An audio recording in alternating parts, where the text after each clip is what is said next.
ಇವತ್ತು ಕೆರೆಬೇಟೆ ಬಗ್ಗೆ ತುಂಬಾ ಜನ ಒಂದು ಲಾಸ್ಟ್ ವೀಕಿಂದ ತುಂಬಾ ಜನ ಹೇಳ್ತಾ ಇದ್ರು, ಅಂದ್ರೆ ತುಂಬಾ ಅದ್ಭುತವಾಗಿದೆ, ತುಂಬಾ ಚೆನ್ನಾಗಿದೆ ಅಂತ. ನಿಜವಾಗ್ಲೂ ಹೇಳ್ಬೇಕು ಅಂದ್ರೆ ಮಾಸ್ಟರ್ ಪೀಸ್ ಮೂವಿ. ಅದಕ್ಕೆ ಆಯ್ಕೆ ಮಾಡ್ಕೊಂಡಿರುವಂತ ಕಥೆ ಆಗ್ಬೋದು, ಮತ್ತೆ ಅದರಲ್ಲಿ ಇರುವಂತ ಸ್ಕ್ರೀನ್ ಪ್ಲೇ ಆಗ್ಬೋದು, ಅದ್ಭುತವಾಗಿ ಅಂದ್ರೆ ಒಂದು ಅಚ್ಚ ಕನ್ನಡವಾದಂತ ಒಂದು ಸಿನಿಮಾ, ತುಂಬಾ ಅದ್ಭುತವಾಗಿದೆ. ರಾಜ್ಗುರು ಡೈರೆಕ್ಟರ್ ಎಕ್ಸ್ಟ್ರಾರ್ಡಿನರಿ ವರ್ಕ್ ಮಾಡಿದ್ದಾರೆ. ಮತ್ತೆ ಜೊತೆಗೆ ಗೌರಿ ಅದಕ್ಕೆ ನಾಯಕ ನಟ, ಅದ್ಭುತ ಪರ್ಫಾರ್ಮೆನ್ಸ್. ಅದರಲ್ಲಿ ಬಿಂದು ಅವರ ಪರ್ಫಾರ್ಮೆನ್ಸ್ ಅಂತೂ ತುಂಬಾ ಅದ್ಭುತವಾಗಿದೆ. ಗೌರಿ ಪರ್ಫಾರ್ಮೆನ್ಸ್ ತುಂಬಾ ಅದ್ಭುತವಾಗಿದೆ.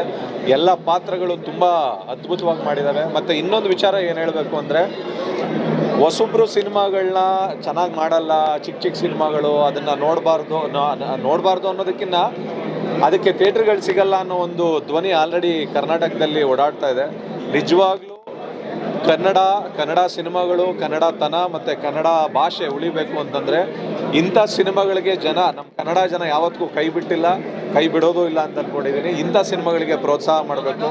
ಯಾಕೆ ಅಂತಂದರೆ ಇಂಥ ಸಿನಿಮಾಗಳು ಸಣ್ಣ ಸಿನಿಮಾಗಳು ಗೆದ್ದಾಗ್ಲೇ ಥಿಯೇಟ್ರ್ಗಳು ರನ್ನಿಂಗ್ ಆಗ್ತವೆ. ಅಂದರೆ ದೊಡ್ಡ ಸಿನಿಮಾಗಳು ಒಂದು ವರ್ಷದಲ್ಲಿ ಒಂದು 10 ಸಿನಿಮಾ ಬಂದರೆ ಸಣ್ಣ ಸಿನಿಮಾಗಳು ಪ್ರತಿ ವಾರದಲ್ಲಿ ರಿಲೀಸ್ ಆಗ್ತಾ ಇದೆ. ಅದರಲ್ಲಿ ಈ ಕೆರೆಬೇಟೆ ಜೊತೆಗೆ ಮೊನ್ನೆ ರಿಲೀಸ್ ಆಗಿರುವಂಥ ಒಂದು 3-4 ಸಿನಿಮಾ, ಒಂದು ಬ್ಲಿಂಕ್ ಅಂತ ಒಂದು ಸಿನಿಮಾ ಅದು ರಿಲೀಸ್ ಆಗಿದೆ. ಅದ್ರ ಜೊತೆಗೆ ಇನ್ನೊಂದು ಯಾವುದೋ ಸಿನಿಮಾ, ಎಲ್ಲ ಒಳ್ಳೊಳ್ಳೆ ರಿಪೋರ್ಟ್ ಇದೆ. ಅದರಲ್ಲಿ ನಾನು ತುಂಬ ಅದ್ಭುತವಾದಂಥ ರಿಪೋರ್ಟ್ ಕೇಳಿದಂಥ ಸಿನಿಮಾ ಕೆರೆಬೇಟೆ ಸಿನಿಮಾ. ದಯವಿಟ್ಟು ಕನ್ನಡ ಪ್ರೇಕ್ಷಕರು ಎಲ್ಲರೂ ಬಂದು ಈ ಸಿನಿಮಾನ ನೋಡಿ. ಯಾಕೆ ಅಂತಂದರೆ ಮಲಯಾಳಂನಲ್ಲಿ ಬಂದರೆ ಯಾವುದೋ ಒಂದು ಸಿನಿಮಾ ಬಂತು ಅಂತಂದರೆ ಅದ್ಭುತವಾಗಿದೆ ಸಿನಿಮಾ ಅಂತ ಅಂದ್ಬಿಟ್ಟು ನಮ್ಮ ಕನ್ನಡ ಜನ ಹೋಗಿ ನೋಡ್ತಾರೆ ಅಂತ ಹೇಳ್ತಾರೆ, ತಮಿಳಲ್ಲಿ ಬಂದರೆ ನೋಡ್ತಾರೆ ಅಂತಾರೆ. ಖಂಡಿತವಾಗ್ಲೂ ಕನ್ನಡದಲ್ಲೂ ಅಂಥ ಸಿನಿಮಾಗಳು ಬಂದಾಗ ಪ್ರೋತ್ಸಾಹ ಮಾಡಿದ್ರೆ ಖಂಡಿತವಾಗ್ಲೂ ಕನ್ನಡದಲ್ಲಿ ಅದ್ಭುತವಾದಂಥ ಸಿನಿಮಾಗಳು ಬಂದಿದೆ ಕೂಡ.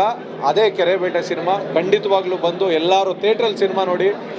ಎಲ್ಲರೂ ಬಂದು ಥಿಯೇಟ್ರಲ್ಲಿ ಸಿನಿಮಾ ನೋಡಿದ್ರೆ ಖಂಡಿತ ಈ ಥರ ಸಿನಿಮಾಗಳಿಗೆ ದುಡ್ಡು ಹಾಕಿ ಹಣ ಹಾಕಿ ಮಾಡಿದಂಥ ನಿರ್ಮಾಪಕರಾಗ್ಬೋದು, ನಿರ್ದೇಶಕರಾಗ್ಬೋದು, ಇನ್ನೂ ಒಂದಷ್ಟು ಸಿನಿಮಾ ಮಾಡೋಕ್ಕೆ ಅನುಕೂಲ ಆಗುತ್ತೆ ಅಂತ ಹೇಳ್ತೀನಿ. All the very best entire Kerebete ಟೀಮ್ಗೆ. All the very best Rajguru. All the very best. ಎಲ್ಲರೂ ಕನ್ನಡ ಜನ ಬಂದು ಈ ಸಿನಿಮಾನ ನೋಡಿ ಅಂತ ಹೇಳ್ತೀನಿ. Good luck.